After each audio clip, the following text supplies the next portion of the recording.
Andrew McCART, IFL TV in association with MTK Global. I'm here in Las Vegas and I'm delighted to be joined by Andy Lee. First of all, how are you, Andy? Long time no see. Yeah, how are you, Andrew? All good? I'm good. It's my first time in Vegas, so I'm just living the dream, as they say. But there's a reason why we're both here. The big man Tyson Fury. He's fighting on Saturday night. What's the reason you're here? I'm Because someone's not here. No, well, maybe I might have locked out. I might have locked out. But One man's misfortune is another man's gain, as they say. But listen, it is what it is. We'll move on from. You put me on the spot, and you're a good man. But there is a reason why we're both here. I think Tyson Fury's got a big fight this Saturday night. 7 weeks ago, it was announced that you'd be part of Team Fury's camp as part of the Kronk Gym and Sugar Hill and whatnot. First of all, how is Tyson Fury looking in this camp, and how are you relationship with Tyson going on? Yeah, our relationship is improved. Not improved, but I can say it's gone. Like, how can I say? We were very close. We were close. There was a mutual respect there, but we were close. Yeah, and his training has gone extremely well. One of the things, maybe you shouldn't have been surprised by, but when I watch him train, and I've trained him myself, how focused he is, how serious he takes his training, and yeah, just how determined he is to learn and to improve. And when you show him something, if he doesn't get it, first of all, if he gets frustrated, how much he wants to improve and get better. So yeah, that was. I don't know. Shouldn't have been a surprise, I guess, but it was. Because all these, I don't know. You'd be surprised how many top-level fighters don't actually put in the work, so to speak. Not even that, just cut corners, and he has absolutely cut no corners.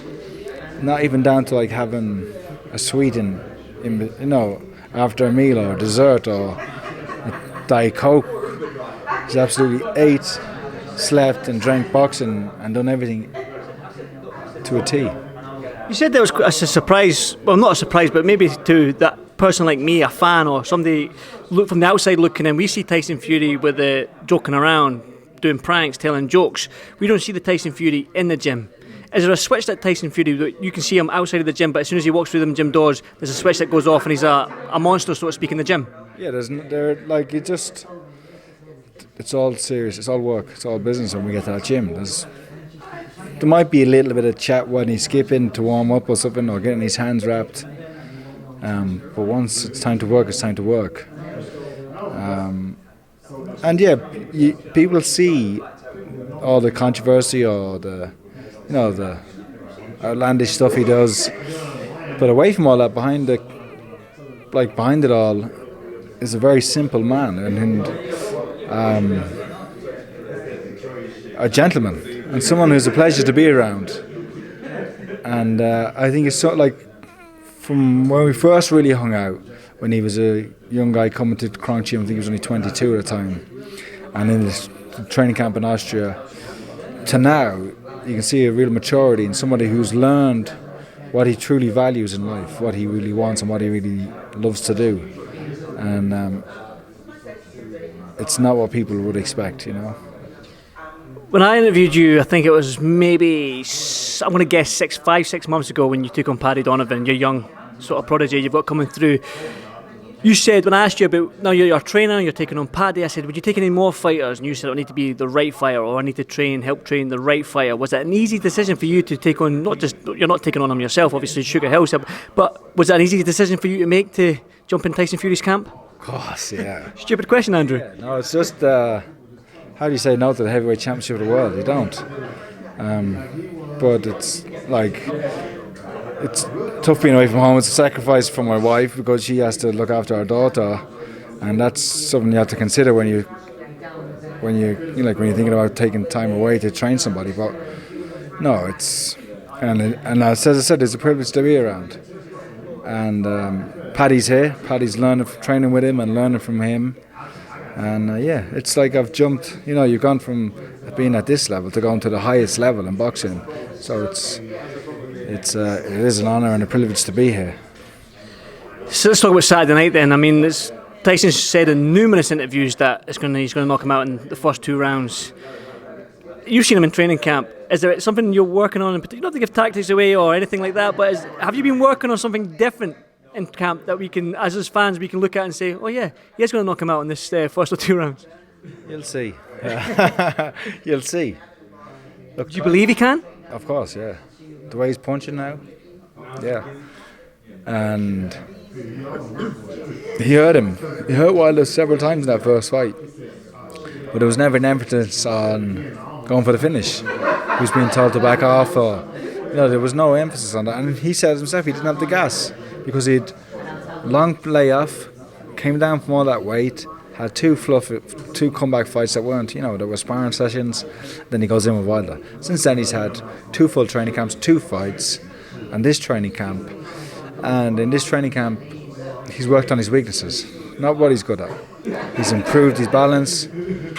He's punching correctly, and he has a very strict game plan of how he's going to take this fight and the approach he's going to take in this fight. So we'll see. If he hurts Wilder at any stage in this fight, he'll be encouraged to go and knock him out and stop him.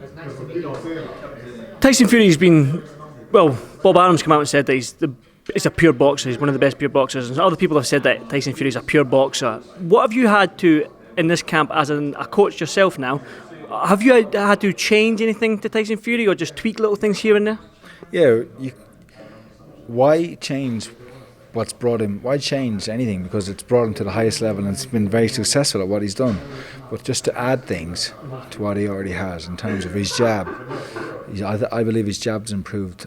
It's hard to put a percentage on it, but you'll see for yourself. His balance has improved. His footwork has improved, even though that's hard to think in terms of him plotting and manipulating where his opponents are going to go. Moving so that they move where he wants to go. It's small little things, and a lot of things we've done with him is just basic stuff. Things that you should learn at the very start, but a lot of fellas don't learn. And those little small things will make the difference. Sugar Hill predicts a stoppage. Tyson predicts a stoppage. Does Andy Lee predict a stoppage for Tyson Fury? Second round. So I can go. I'm in Vegas, so I can go and put a bet on that. Yeah. Put the house on it. I don't think I'm doing that. I won't put the house on it, but I'll put maybe $100. Good bet. And obviously, before I let you go as well, there's talk back home. If a lot of fans want Tyson Fury to win because the Anthony Joshua fight's there, and people believe that if Tyson wins, it'll be easier for Tyson to fight Joshua because Tyson will take the fight. They don't think Wilder would take the fight, blah, blah, blah, blah. All going well for Tyson Fury, and now you're part of the team. Can you see the Joshua fight being next for something like Tyson Fury? Tyson says he's only got 3 fights left on his contract, and when they're up, he's going to retire. And he said he wants Joshua, he wants Wilder, and then one more. He's done everything he said he would. No one thought he would take the Wilder fight in the first place, and no one thought they'd get a rematch in February. When both of them will fight, when Wilder was fighting in November. But he has, so yeah, I don't see there being any problems. They both won it. There's plenty of money on the table, so why not? And Tyson wants to. I don't know. He says he doesn't care about legacy and all that, but I'm sure he does. I did say the last question, but I want to ask about Paddy Donovan since we're here. I mean, I've interviewed him upstairs. He's got a smile on the face. He's a wee bit different. Is that because it's the Las Vegas sunshine? What's the difference here? Because the first interviews he was quite within himself. He was quite quiet, but now he seems to have opened up. Yeah, I think he's learning all the time, and he's learning in the gym, and he's learning outside the gym. He's watching Tyson. He's watching people, me maybe, do interviews. And he's learning that's an important side of boxing too, in this day and age. But he can fight, and so he might not have to talk. So we'll see. Yeah, he's out here sparring. He's out in March, St. Patrick's Day in New York, isn't he? St. Patrick's Day, and we're here in Top Rank. He signed with Top Rank, so we've had a meeting, and we get this one out of the way. We'll be announcing another fight maybe in America again. On another Top Rank show, so we'll see. Get this one out of the way first.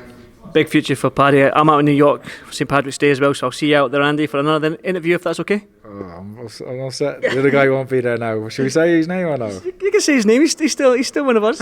He's still on the team. He's still. I prefer you anyway. Thanks very much, Andy. As always, thanks for doing this Fight Full TV, and hopefully see you on fight night. Cheers.